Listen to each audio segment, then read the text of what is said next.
Julius oh! Ack! The scream he uttered left him hoarse, and he swung his sword down in a crescent form arc towards the man. The man jumped up, as if he was avoiding the graceful dance until death, and struck Julius' side with his elbow. His consciousness was shaken again.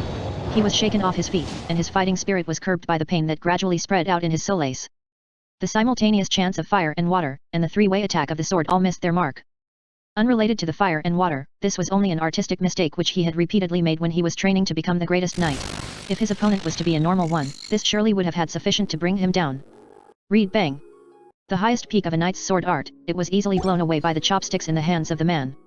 The sticks struck Julius' knee, and stabbed his stomach, making him vomit up gastric juice. It was quite the unpleasant sight. His body was about to collapse, as it has been continuously struck down by the stick from all directions. Read oh, oh! He fell down instead of forward, and kept his body up by quickly extending out his arm. Taking advantage of this moment, Julius swung to the rear with astonishing momentum. The man left out a sound out because he did not expect it, and jumped back. He continued to move backwards, and opened up a greater distance between the two of them. Blood started to pour out of his nose. Julius wiped his bleeding nose with his white sleeve. His uniform was stained by bright, crimson-red paint. He did not care. He let out a sharp breath and put his whole spirit into the blade in his hand. To reach it, is to keep going for it. To be strong, is to stay strong. Read, you're fucking pathetic, you. Can you even lift ya sword? You. I haven't lifted my sword for anything other than 3 months straight, you. I've cut light down, what the fuck have you cut down? Julius, you, right here, right now. Read, you, the fuck does that mean? The fuck can you do to me? You can't do shit. No swinging at it till you reach it. Don't swing at it till you reach it till you can, no swinging. Don't swing till you can. Stop talking about all the shit ya wanna do when you can't even do you. Instead of a refutation, he utterly destroyed the sword's blow with immense strength. As a response to this action, the man struck 10 more blows down onto Julius. Julius. His consciousness was swaying, but he was not falling. Why wasn't he falling? It's because. Read, you lackin'. You ain't enough. This ain't a place for you to be come into. You're out of your element. You ain't the one for the job. You weren't invited. He just has to be strong. He just has to prove it with his sword. A name, a house, a family, a master, a companion, a friend, spirits bound to his soul, he lost all of it. The only thing that is left for him is this. All that he has left, is himself. What he himself accumulated, shapeless, that's all that remained. This was the only proof of his soul, own being. Read, disgusting, you. Are you trying to put up a front? You? Are ya satisfied just being a cheap imitation of others, you? You and your sword are both fucking boring. There was a time that he aimed for the peak of swordsmanship. He wondered if he could aim for that place, it was something that was stuck on his mind. Soon, he realized that the bar was too high, and gave up. When he saw him, that man with hair of crimson, the boy gripping a sword in his hand, he discovered he carried something so selflessly grand as to inspire admiration. Read, auntie, nobody looking at you. Ain't nobody got expectations on you. You're naive if you thinkin' I'm playin' round here. Punches and kicks are easy, you. He too had once yearned for it, for his life to be filled with tales of grandeur. To stand shoulder to shoulder with those people, was not to be for his current lacking self. That is the reason why he must risk his life. So desperately, wretchedly, that dream which he had then cast aside, he remembered. Julius. The man, with one blue eye not blocked by an eye patch, and long hair with the color of endless flames, looked at Julius. He saw a boy who used to be able to take the opportunity to let go of his own dreams.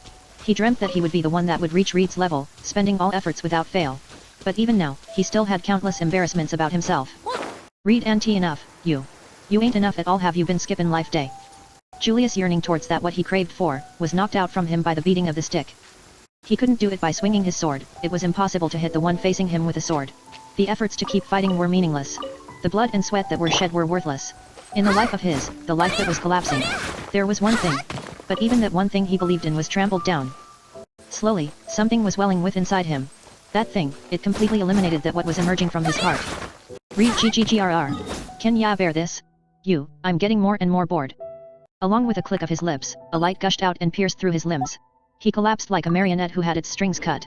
However, violence did not allow that. The wooden sticks struck into his chest, resulting in the oxygen in his lungs being drained to the verge of asphyxiation. Then, he was grabbed by his hair and swung around like a rag doll. He was slammed to the ground, and the moment that he bounced back up, he received a kick to the face and was blown away. In this matter he slid across the ground as if he were a frisbee, spinning endlessly in this white world with no boundaries. He was knocked to the ground. His body jumped up and looked at the direction where he received the kick from. But then, the man, who suddenly dashed like a gale towards Julius, hit him in the face with his knee. In the moment of the impact, the knee clashed against his forehead, and as his forehead split, he was flicked away. A gap between them was formed.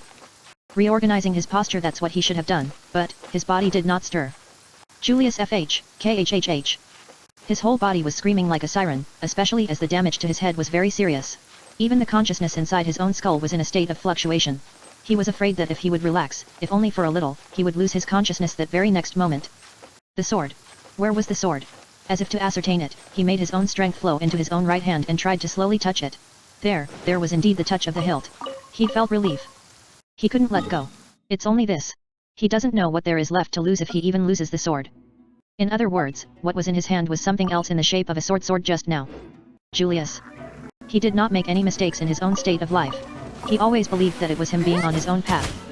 He was so convinced, even now, to be able to change this, he had supposed would be impossible in his life. Henceforth, the problem here was not finding a solution for all the things that had slipped out of his hands and disappeared.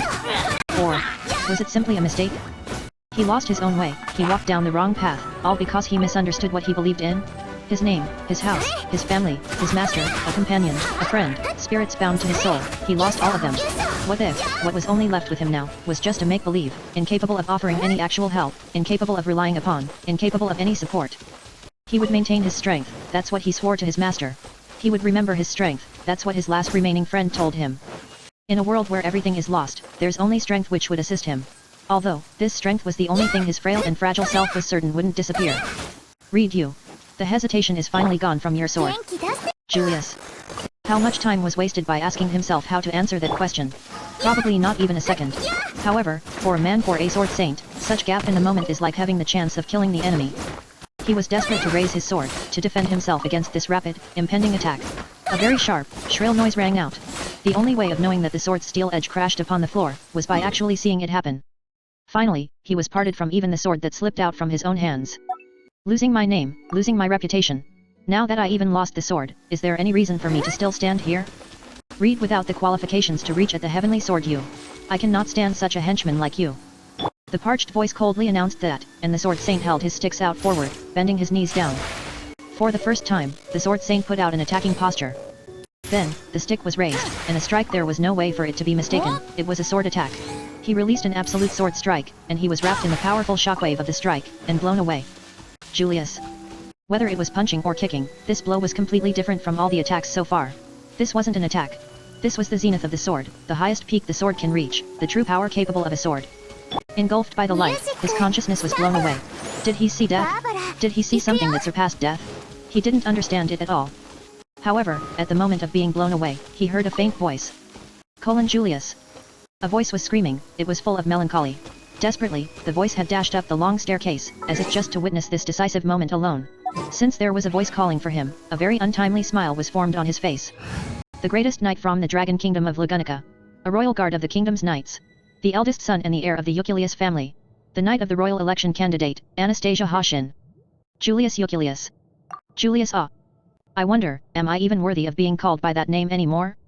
Finally, with such doubts on his mind, Julius' consciousness, interrupted with a swoosh, was thus swallowed by the light. 13 Thoughts on Arc 6, Chapter 28, Julius Euclius. Medi says. February 15, 2019 at 7:42 p.m. Julie slightly frowning face thanks for the chapter. Reply. Anonymous says. February 15, 2019 at 10:03 p.m. For Julius. Great chapter though. Reply. Yammer says. February 18, 2019 at 6:57 a.m. He got super rude. Reply. Justice says. January 16, 2020 at 11:06 a.m. Error, duplicate words from him. Line, Julius yearning towards that what he craved for, was knocked out from him by the beating of the stick. Thank you so much for your hard work. Reply. Anonymous says.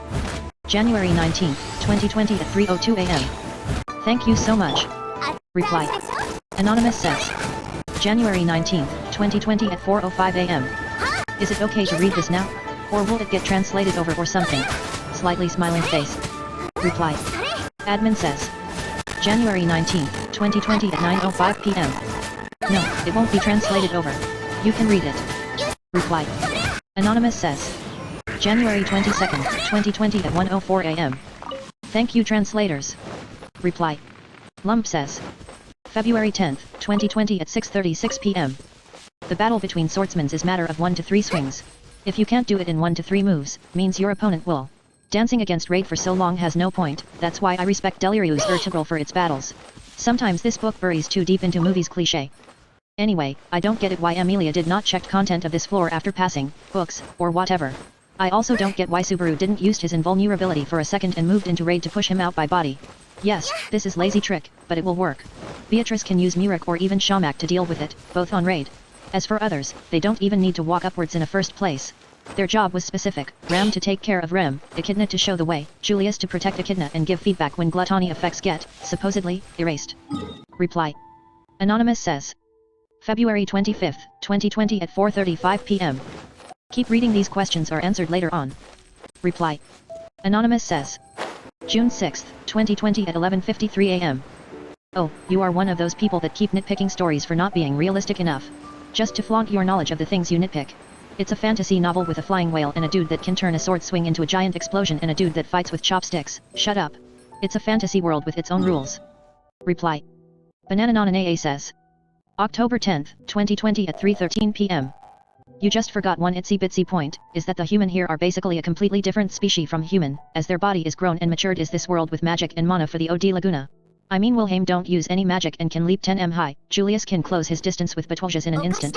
Their physical prowess is completely different from a normal human, which 1 to 3 hit is what matter. To they who own higher than human physical ability, a sword dancing is plausible, which us can't due to stamina and constant force focus on a group of muscle over a short but tense period. Moriso, Reed was taunting Julius, so. Reply. Anonymous says. October 1st, 2020 at 11:51 a.m. Damn good chapter. Reply. Leave a reply. Your email address will not be published. Comment. Name. Email. Website. Language. More language options coming soon. Recent posts. Arc 6, Chapter 79, Ready Steady Go. 4 weeks ago. Arc 6, Chapter 78, The Four Corners. 4 weeks ago. Arc 6, Chapter 76, The Hell Bearing the Name of Oneself. 3 months ago. Arc 6, Chapter 67, Little King. 3 months ago. Arc 6, Chapter 66, Second Chance Toward the Denouement. 3 months ago. Re, Zero If Stories. Re, Avarero If, Wrath Root. Re, Rem If, Sloth Root. Re, Abiyamatsu If, Pride Root. Re, Harem If Rem Park, Lust Root. Re, Kazanaru If, Greed Root. Re, Sujihaku If, Gluttony Root. Follow us on Twitter. Meta. Register. Log in. Entries feed. Comments feed. WordPress.org. Re-Zero Copyright Tappei Nagatsuki Witch Cult Translations Copyright 2019 Header Art Source Theme, Placid by Paragon Themes.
しょ。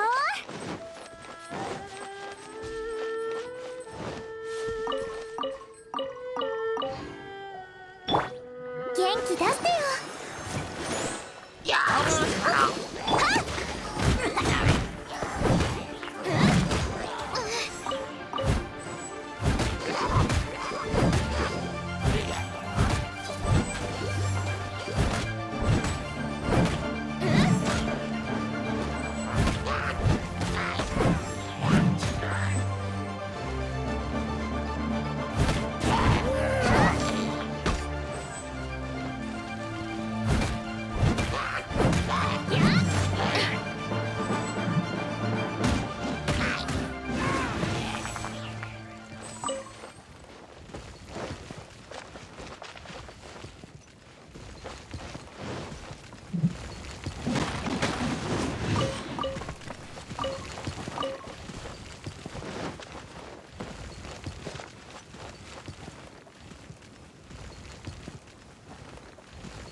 He ran up the long staircase to reach him, but by the time he did it was already too late. He'd forced out a shout despite his heavy panting, overworking his already strained lungs. But neither his voice or his words held the power to change the situation. The lack of power words held here was growing into more of an issue, especially now where the two of them were pitting techniques of the sword against each other. Though he didn't even know if he could call it something like pitting techniques of the sword against each other. Because things had been so one-sided, and no matter how much he embellished it, the weapons that one of them wielded were naught but sticks. The white light spread out, dyeing the already white room in a more brilliant white. What was causing it wasn't clear. Regardless of whether it was something sired from the nature of this aberration of a swordsman or down to it being a swing which he'd boasted could even cut light, the blow brought a shockwave along with it that swept across the room. The individual caught in the attack's line of fire was engulfed by the light as well and blown away without being able to do anything about it. Then literally in the blink of an eye, the light vanished and the tall figure of the one-sleeved red-haired man filled the room along with the figure of the purple-haired swordsman who'd collapsed like a corpse. Hey, aren't ya that small fry, ya prick? The red-haired man called out casually to Subaru who was at a loss for words at what he'd just witnessed. Without missing a beat, the man smiled at him like a shark as if he'd forgotten all about the duel he'd just been having. Then he pointed at the fallen swordsman at Julius. You're too late, ya prick. I've already cleaned up here, and I'm getting the whiff that you're gonna be a pain in the ass, so hurry and pick him up and get your ass out of here. Subaru, read Istria. Read the hell, ya prick. Don't go sticking your nose into people's names, ya prick. Don't rain on my parade, it's way cooler to not give out names, ya prick. The stick swinger I.e. Reed's mood had taken a turn for the worse when he'd been called by his name. Though Subaru felt annoyed at how completely beside the point his remarks were, he didn't dare take any rash actions. He instead slowly moved his gaze away from Reed towards the still collapsed Julius. Reed, I ain't gonna grab ya and gobble ya up, ya no, ya prick. Ya don't have to keep staring at me. Subaru, I am sorry, but it's common sense where I'm from to not look away when you've ran into a bear. As for Julius. With his gaze still set on Reed and his guard up, Subaru leaned down and made sure that Julius was still breathing. He'd lost consciousness, but he could feel him breathing on his palm when he'd placed it just above his mouth. It looked like he was still alive despite taking that sword slash full on. Subaru was relieved by that. Subaru, isn't this pretty kind of you, considering you'd said that the next time you wouldn't be going easy on us. Reed, not really. Bane defeated by chopsticks and scurrying back home is lamer than being killed by don't ya think? That's what I think. I'd rather die than show my miserable self to anyone. So I defeat with my chopsticks and let scurry back home. Subaru, let me take back what I said about you being kind, fucking asshole. Reed, cop. Why never make any sort of impression, no matter what it is ya say, small fry. Besides, I have no intention to test y'all anymore today. Though, I'll beat ya up if ya wanna try me. Like that guy below ya. Reed scratched his ABS with his right hand and pointed at Subaru and Julius respectively with the chopsticks in his left. Regardless of how angry he was at Reed's attitude right now, Subaru didn't have any way of making him take back his rudeness. Subaru, damn this. Reed, oh, go on. Don't just stay silent while carrying your comrade, go ahead and behave like a sore loser. That's you, Reed Istria. Read the hell, ya prick. Don't go sticking your nose into people's names, ya prick. Don't rain on my parade, it's way cooler to not give out names, ya prick. The stick swinger I.e. Reed's mood had taken a turn for the worse when he'd been called by his name. Though Subaru felt annoyed at how completely beside the point his remarks were, he didn't dare take any rash actions. He instead slowly moved his gaze away from Reed towards the still collapsed Julius. Reed, I ain't gonna grab ya and gobble ya up, ya no, ya prick. Ya don't have to keep staring at me. Subaru, I am sorry, but it's common sense where I'm from to not look away when you've ran into a bear. As for Julius. With his gaze still set on Reed and his guard up, Subaru leaned down and made sure that Julius was still breathing. He'd lost consciousness, but he could feel him breathing on his palm when he'd placed it just above his mouth. It looked like he was still alive despite taking that sword slash full on. Subaru was relieved by that. Subaru, isn't this pretty kind of you, considering you'd said that the next time you wouldn't be going easy on us. Reed, not really. Bane defeated by chopsticks and scurrying back home is lamer than being killed by don't ya think? That's what I think. I'd rather die than show my miserable self to anyone. So I defeat with my chopsticks and let scurry back home. Subaru, let me take back what I said about you being kind, fucking asshole. Reed, cop. Why never make any sort of impression, no matter what it is ya say, small fry. Besides, I have no intention to test y'all anymore today. Though, I'll beat ya up if ya wanna try me.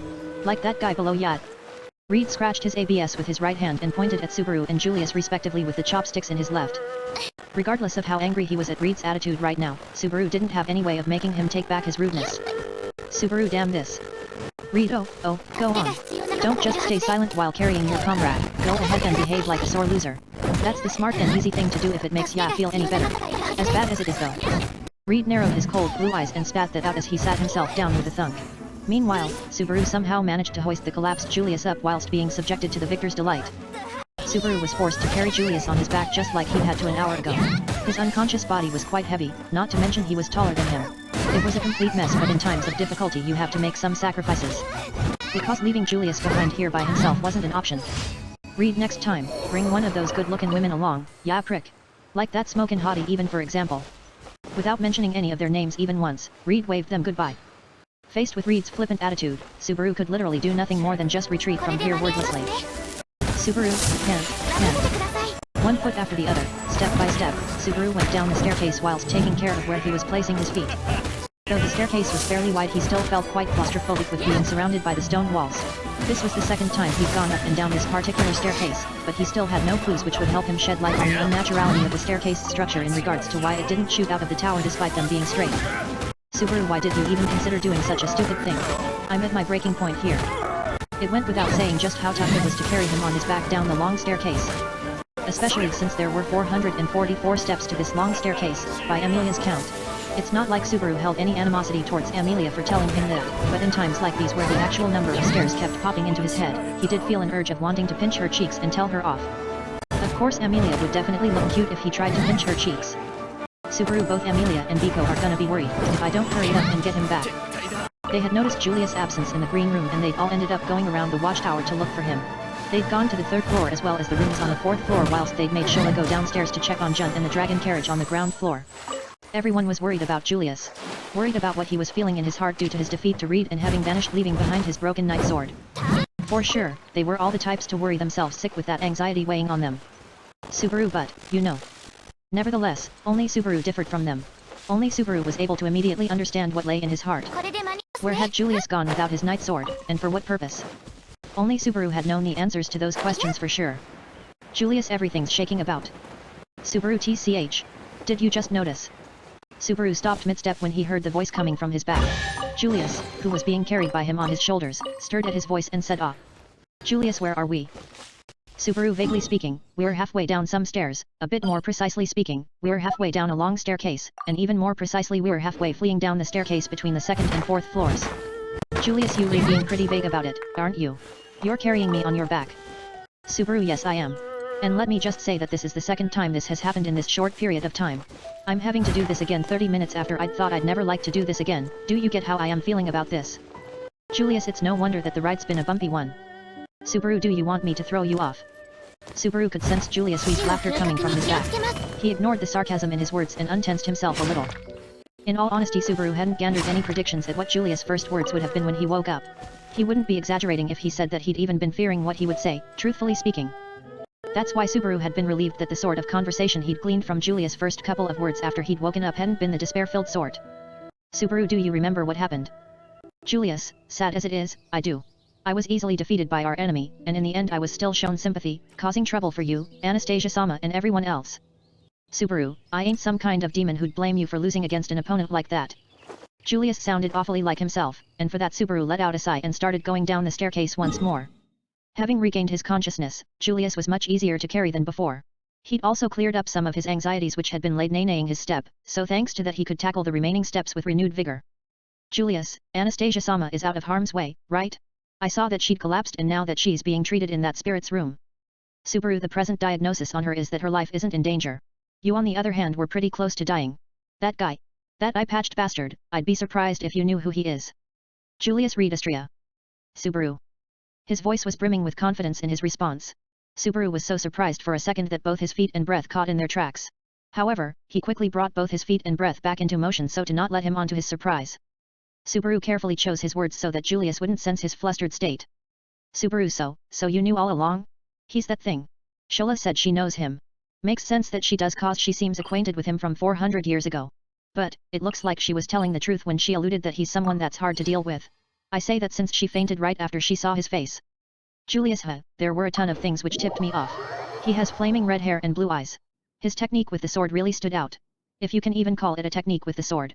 He didn't even let himself swing his sword against me. I should just simply say he's a powerful person. Even the term stick swinger is one that denotes him from what I've seen in literature. Subaru, so he's been called a stick swinger since olden times because he fights with those chopsticks. Julius, actually, the nuance of it is that he didn't choose a weapon he specialized with. I had my thoughts about him when he introduced himself as a stick swinger. But, I wasn't sure. I apologize for not mentioning them to you. Subaru had no reply for Julius' apologetic words. Though he'd said that there'd been tons of things which had tipped him off, Subaru thought he was stretching it too much. Redistria, the man who was known as the first sword saint, should have died 400 years ago. Just because some of his features matched doesn't mean that you can easily come to the conclusion of having encountered that hero of yore whose name had gone down in fairy tale and legend. If there'd been a chance that he could have noticed that, then he, Subaru, should have been able to come to that conclusion. After all, he and Amelia had agreed that the trials which had been put forward by this watchtower were similarish to the ordeals they'd taken at Echidna's graveyard. With that said, Subaru should have given more thought about the contents of the trials set out by this tower and raised as many possibilities as he could. Neglecting that had led to their defeat on the 2nd floor Electra. Julius HMMH. How on earth did we end up coming across this swordsman of legend brought back from the past? Originally, I would have been delighted in having been granted this boon, but all things considered. Subaru, I get how you feel. These heroes of legend are all good at being disappointing in reality. This watchtower is full of letdowns like with Shola who'd been judged as a sage. Julius, you get how I feel. His voice was cracked and it felt full of self-derision. Subaru inconsiderately gritted his teeth when he heard close up what Julius had moaned out. But he chose not to touch on that, opting instead to say even so. Subaru, if I'm recalling correctly, the first sword saint is engraved on the gold coins, but there's a pretty big difference between that and the actual guy. Shola also differed in her gender, so even though we can't do much about it, there's a considerable gap between them two too. The guy on the gold coin looked more like a middle-aged dude. Julius, just a quick historical tidbit, it was when he was older that Reed accomplished his deeds that led him to be counted as one of the 3 great heroes. The figure depicted on the gold coins is probably correct.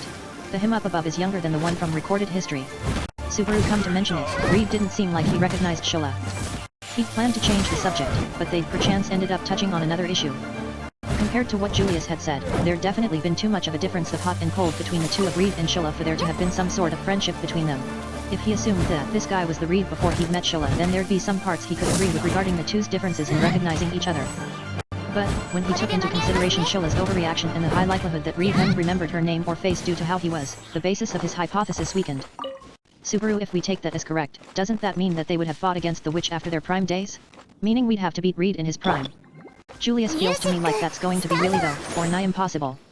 Subaru, yeah, for sure it's gonna be an exhausting mess. But I'm sure that there'll be some way of getting around this if we come up with a plan. As things stand. Subaru hesitated as he looked for anything that could help them against Reed. Right now, at this moment, he should have told Julius what was weighing on his mind, but he hadn't because his heart had stopped him in his tracks. Yet he'd been a little too slow. Julius, as things stand. What do you mean? Subaru, it's nothing. Julius, Subaru. If he made any excuses saying that he'd observed Reed and noticed a chink in his armor, they'd be immediately spotted by him. In actual fact, right now, he hadn't found anything that'd let them get past Reed or anything that looked like a weak point, that was for sure. Thus Subaru had resigned himself when he'd had his name curtly called out.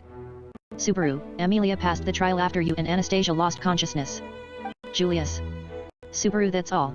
The reason why she beat the guy down wasn't due to her being stronger than him. Let's just say that Lady Luck was at her side. Because Amelia is, well, unique like that. It was a bit difficult to call the end result a mere victory. Amelia had just barely had her resolve and ability recognized by their examiner, Reed, in the trial. However, the circumstances that had led to her achieving that were hard to explain to anyone who hadn't witnessed them. Because, even if they tried to beat him in the same way, it wouldn't be possible by anyone other than Amelia. Subaru, anyways, as a result of having various complex stuff click into place for her, Amelia cleared the trial. Despite that, the guy said that he'd only let those who cleared the trial pass through, so all of us will have to beat him to go upstairs. Rather wicked of him. Julius. Subaru, so we'll need to work out a battle plan. Regardless of fighting dignity, I can't even talk unless I force him to recognize the fighting duo that is me and Beatrice. And as for Meili, she has no reason to take the trial in the first place. I guess she'll understand after we talk about it. Though I guess she'll be bummed out. Julius. Why, well, you two won't be going in blind when we rematch him. I'm not stretching things here, I mean it. We won't tackle him like we did this time around. We'll work out a plan and mode of approach after we have a far clearer picture of him. This time one which is in my style. Julius. Subaru, hey, are you listening? Hey, Julius. Subaru felt suspicious that Julius hadn't replied to any of his rapid-fire explanations. When he called out to him, Julius still being slung over his back, Julius paused for a moment, and then said, Julius, yeah, everything's alright. I'm listening, of course. I see, Amelia managed it. Subaru, well, I mentioned that slightly earlier. But yet, since that happened, this means clearing the trial isn't a futile hope. Aren't you going too hard on yourself? Julius, too hard on myself? You really needn't worry so much. Everything is exactly as you say. If Amelia's been able to pass the trial, then the Sword Saint Reed is not an insurmountable obstacle. Us knowing that is incredibly beneficial. Subaru, why yet, right. That's right. I'm glad we're on the same page. Julius had unexpectedly accepted the fact that Amelia had passed the trial rather flexibly. Subaru had nervously explained it to him, but he sensed that Julius was sidestepping his question from his reaction. No, things were fine. Julius had been informed that someone had cleared the obstacle he'd slammed face first into before him. But it was pointless for Julius to worry himself sick over that. Subaru could say that he was taking a bit too much of a naive look at him. Or by his own measure, he guessed that he shouldn't have leapt to conclusions about the knight named Julius Eucilius. As Subaru found himself embroiled by these profound feelings, Julius let out a long sigh and casually spoke out, saying, so then. Julius, isn't it high time you put me down? I'm going to get motion sickness if I keep staying on your back. It's not like you have the divine protection of wind evasion like earth dragons do, right? Subaru, be patient with the breeze and all the shaking, and be grateful that I'm carrying you. It's certainly tiring work, but I can't be so cold-hearted as to make you walk on your own when you're injured. Amelia Tan would tell me off. Subaru shook his head at Julius' proposal and jiggled his body, readjusting Julius on his back. Julius wasn't at all in a good condition right now. No matter how skilled the room's spirit was at its work and how much treatment Julius, whose whole body had been knocked about, had been able to receive, he'd only spent a few dozen minutes in the green room. That, and he hadn't been able to receive any treatment from his second defeat. If he was suffering from stuff like cuts or fractures, then Subaru could have put his skills into work with the first aid treatment techniques of the Clint variety, but, unfortunately, Julius didn't have any such obvious wounds. Reed's blows had been the kind that had been designed to tear through Julius' heart.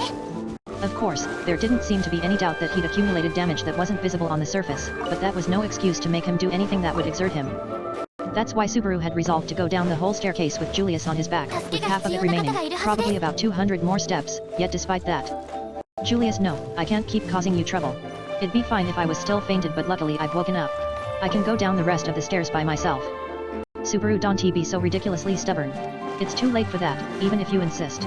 If you're saying you're embarrassed at being seen carried on my back, everyone who was with me already saw that. Only Shola and Anastasia didn't on account of having fainted. Julius, then that's the reason why. There's no way I can show myself like this to those two. Especially to Anastasia-sama. Put me down. Subaru, don't say such forced things. To start with, you. Julius, I said put me down. His outburst was quite abrupt. Subaru, whoa. Subaru's shoulders struck against the staircase wall straight after Julius' strained voice had thudded against his earlobe. That was thanks to Julius twisting himself off by force from his back. Subaru had immediately turned to face the wall so that he'd keep himself safe, but it wouldn't have been unlikely if he'd ended up nearly falling down the stairs. However, he'd avoided that fate thanks to his quick thinking. Julius KH. Subaru, you fucking idiot. What the hell were you thinking? He leaned against the wall, and when he turned around, he found Julius lying down a few stairs below him. He'd fallen from Subaru's back and slid down them. He was lying face down, propping himself up on his elbows, wheezing in pain with a deep look of agony about him. Clearly not only from falling down the stairs. Subaru, I told you to quit it. Hey, stay right there, you dumbass. I'm coming over to you. Julius, you don't need to. Subaru. Julius, I can stand by myself. I don't need you to help me. Subaru had tried to run down to him as quickly as he could, but he was stopped in his tracks. Julius had stretched out his hand in front of him as he propped himself up against the floor and stopped him from running over. Still panting heavily, he scrunched his face and managed to raise his body up. He leaned against the wall and slowly lifted his lower back up, stretched up his knees and stood up, though still using the wall to prop himself up. Julius, see, didn't I tell you so? That'd be easy for me to stand by myself. Subaru was at a loss for words at what Julius had said, who in some respects sounded like he was casting everything aside. Julius turned himself around and with the right side of his body pressed up against the wall, he began to slowly climb down the stairs at the same speed that a baby crawling along the floor would. One step at a time, as if he was forcing himself. Julius, it looks like it'll take me a bit more time, but this way I won't cause you any trouble. More importantly, the girls downstairs are worried. I'm grateful that you seem to be looking past what I've done, but it wasn't just you who went out looking for where I was, right? Step by step. Julius, if possible, would you be able to go downstairs before me and explain to them what happened? Though I think it's probably best you leave the full story in apologizing to me. You just need to tell them that you found me and try to make them feel less worried. Slowly, one step at a time. Julius, I admit that apologizing is going to be pretty depressing, but avoiding that is a road I can't walk down. After you calm the waters down, even if it's just by a little, I'll really owe you a huge debt of gratitude. You know, you may even want to think about adding to the debt I owe you. Julius continued to speak without looking over at him as he tried to make his way down the stairs by himself. Indeed, a gap had started to form between him and the immobile Subaru despite how slow he was going about it. He could close the distance between them immediately if he so desired. If he were to grant his wish, he still needed to walk past him once. So Subaru set his feet into motion. Subaru, I guess I should speak to Amelia's side first. Julius, yeah, oh, that's right, if Anastasia-sama's woken up. Oh wait, no, let's not. Anyways, I'd like to depend on you. Subaru hurried down the stairs and easily caught up to Julius. He let out a sigh that resembled one of relief as he heard Subaru's footsteps echoing around the staircase and encouraged him to vamoose off ahead. No, not vamoose off ahead. More like he'd encouraged him to not wait up on me. Subaru.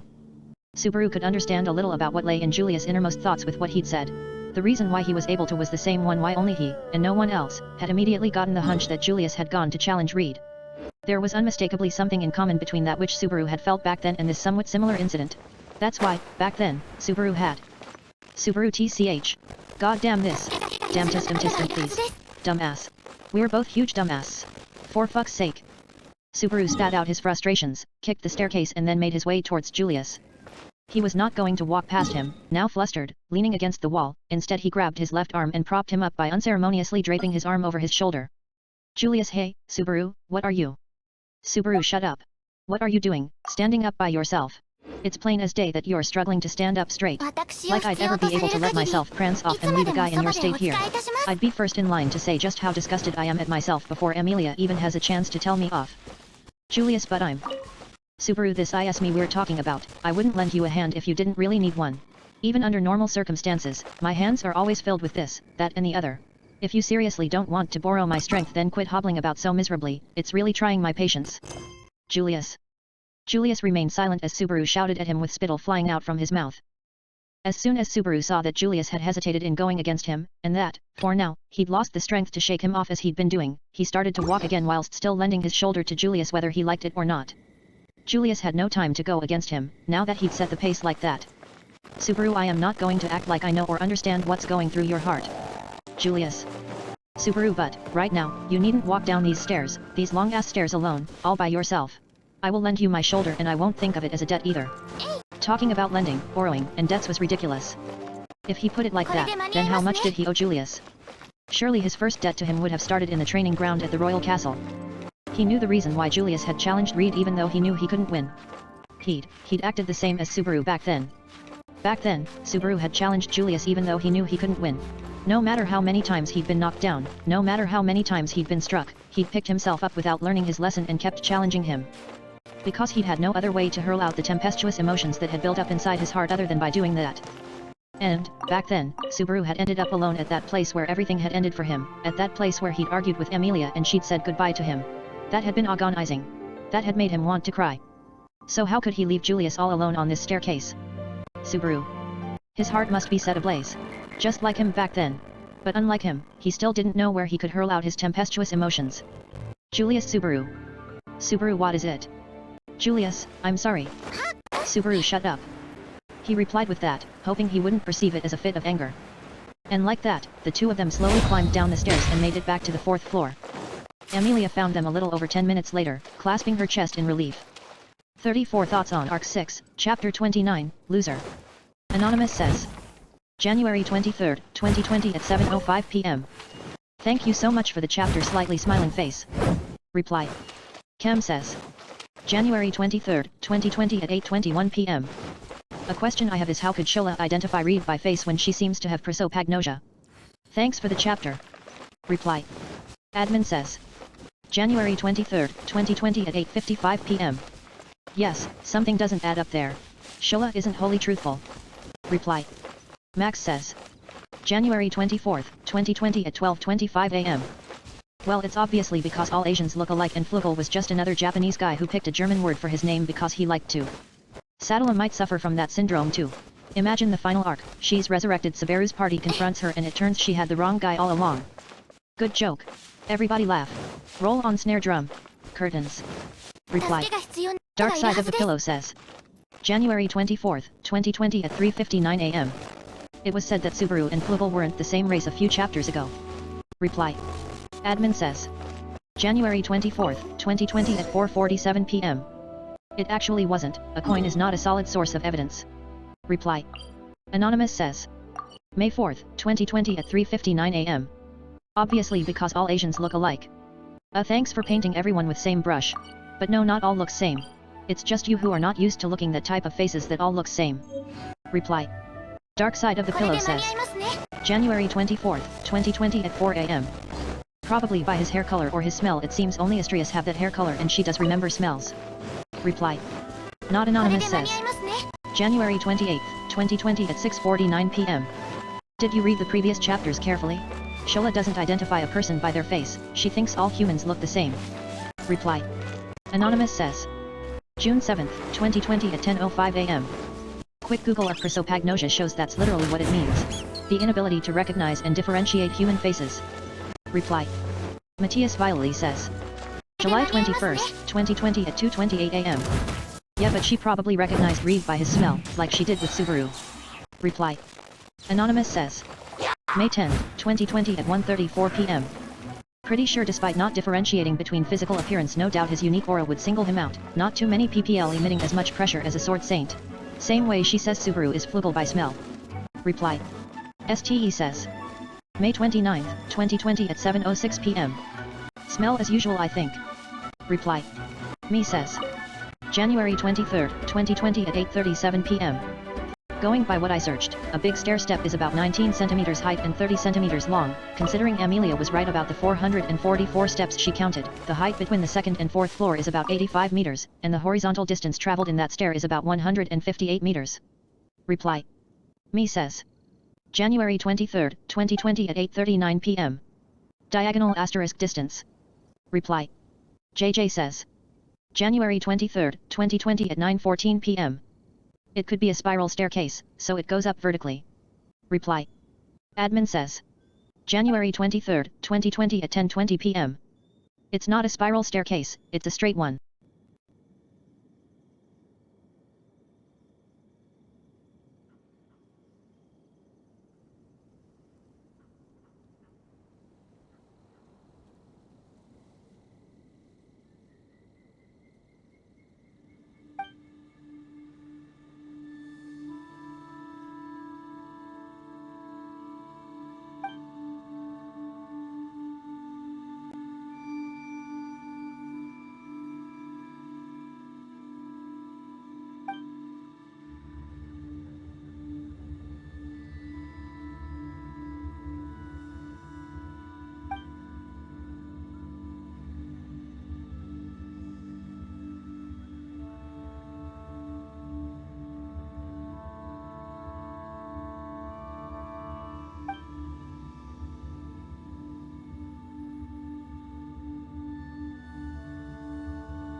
ねえ、さっき聞いたこと本当なの？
で間に合いますね。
綺麗にしませんと。これで間に合いますね。やっこれで間に合いますね。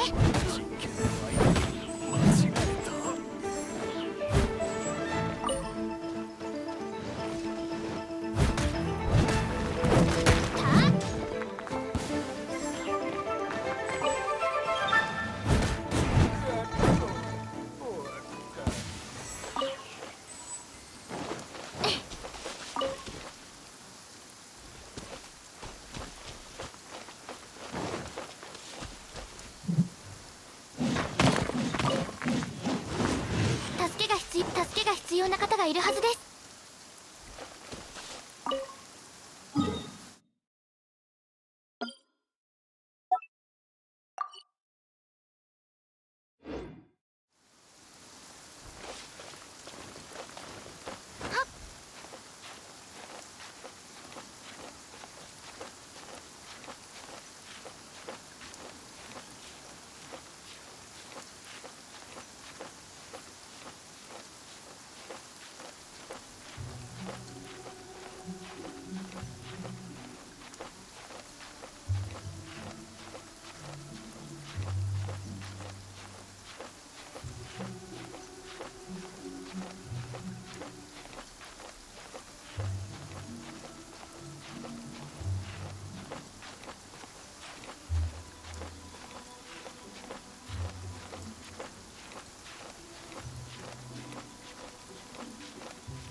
これで間に合いますね。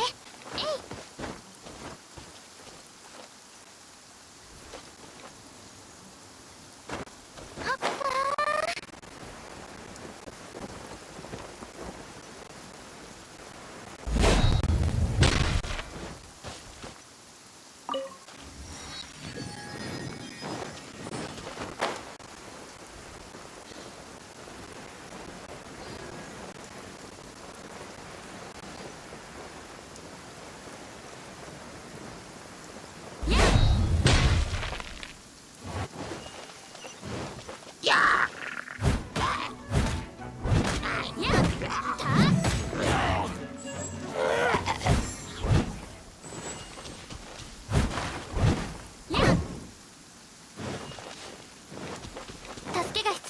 がいるはずです。とりゃ熱々でしょ。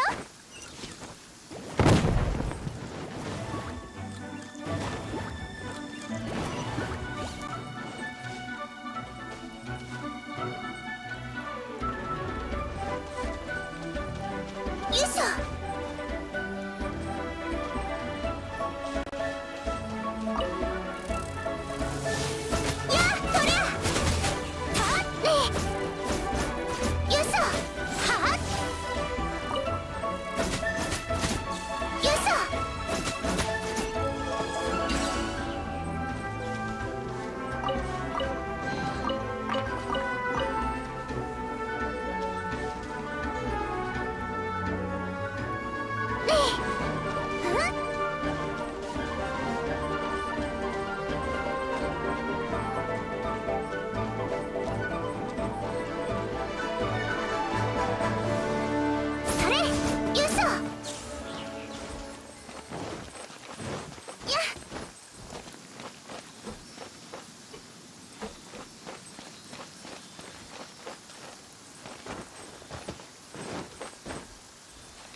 お腹が痛い。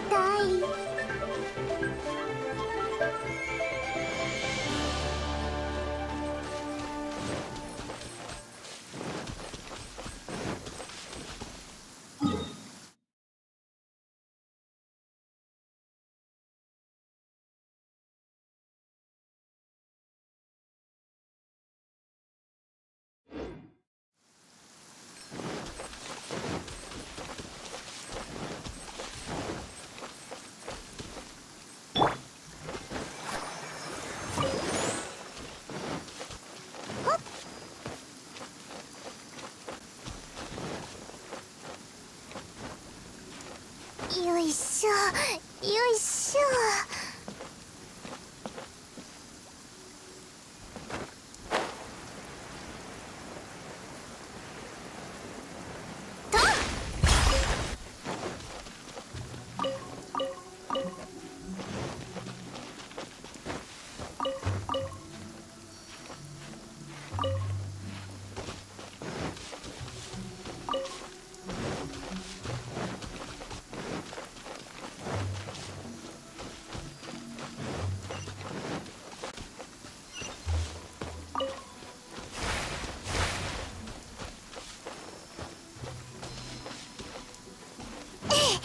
呼吸が整えばついていけるよ。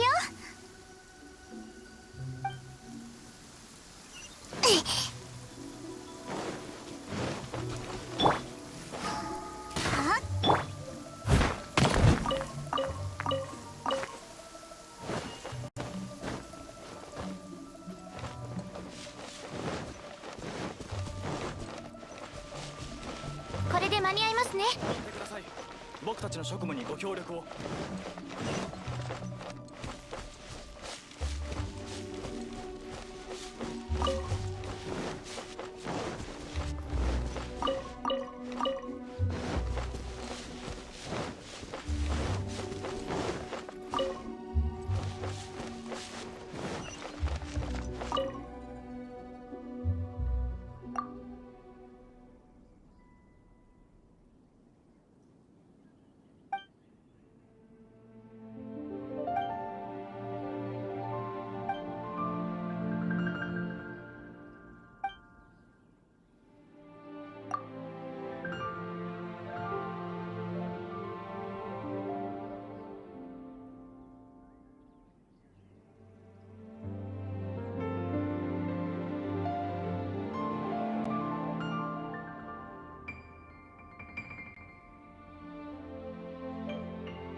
ここで宿屋を開かなければよかった。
必要な方がいるはずです。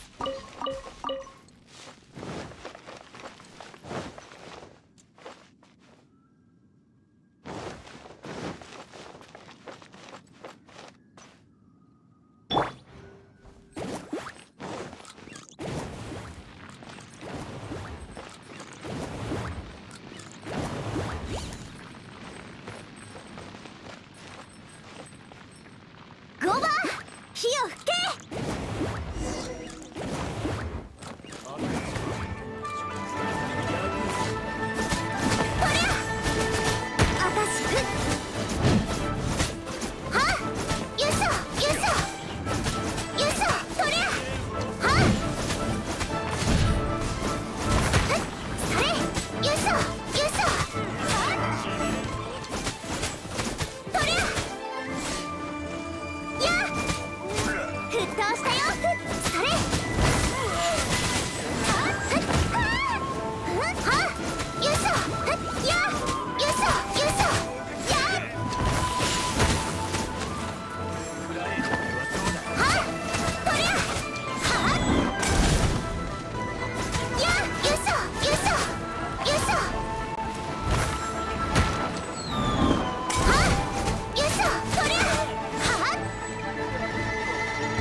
しましょう。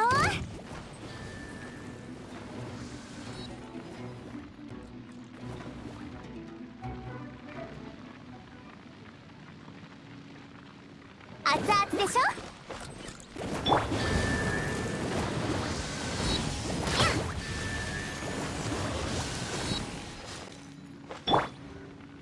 師匠の技を食らいなさい。お腹が痛い。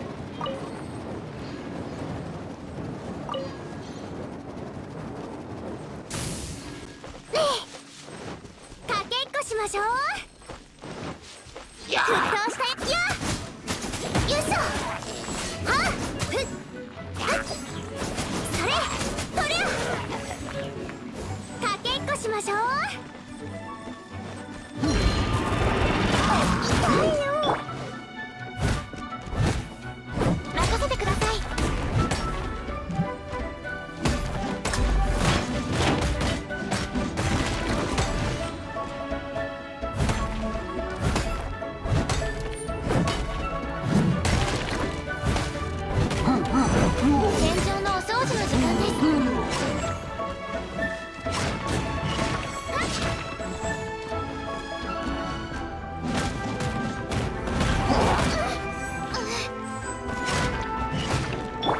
断罪の名においてゴーバー火をやっ